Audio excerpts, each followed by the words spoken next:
అంటే hyper tension అనేది one of the silent killers ప్రపంచవ్యాప్తంగా.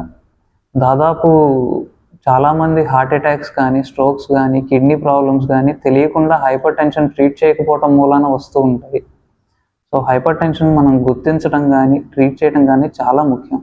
ఒక అంచనా ప్రకారం ఇండియాలో ఆల్మోస్ట్ ముగ్గురులో ఒకళ్ళు, అంటే 30 నుంచి 35% వరకు బీపీ పేషెంట్లుగా మనం గుర్తించబడటం జరిగింది.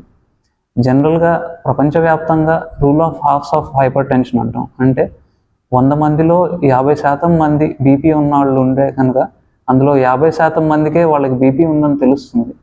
ఆ తెలిసిన వాళ్ళల్లో కూడా 50% మందే బిళ్ళలు వాడటం జరుగుతుంది. ఆ బిళ్ళలు వాడే వాళ్ళలో కూడా 50% మందికే బీపీ ప్రాపర్గా కంట్రోల్ అవుతున్నట్టు మనం గుర్తించడం జరిగింది.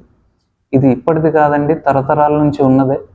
తరతరాల నుంచి ప్రాబ్లమ్స్ కానీ, రిస్క్ ఫ్యాక్టర్స్ కానీ రావడానికి కారణంలో ఫస్ట్ బీపీ హైపర్ టెన్షన్ అనేది ఉంటానే ఉంటుంది. ఆల్రెడీ బీపీ ఉన్న పేషెంట్స్లో అయితే డైట్ కంట్రోల్, అంటే ఆహారపు అలవాట్లు కొంచెం మార్చుకుంటాం, ఎక్సర్సైజ్, వెయిట్ తగ్గటం, డాష్ డైట్ అంటాం. అంటే ఈ సూత్రాలని కనుక పాటిస్తే బీపీని కొంచెం బెటర్గా కంట్రోల్ చేసుకునే అవకాశం ఉంటుంది. అండ్ రెగ్యులర్గా మందులు వేసుకుంటాం కూడా చాలా వరకు హెల్ప్ అవుతుంది. అండ్ లైఫ్ స్టైల్ మోడిఫికేషన్స్ కూడా చాలా వరకు హెల్ప్ చేస్తాయి.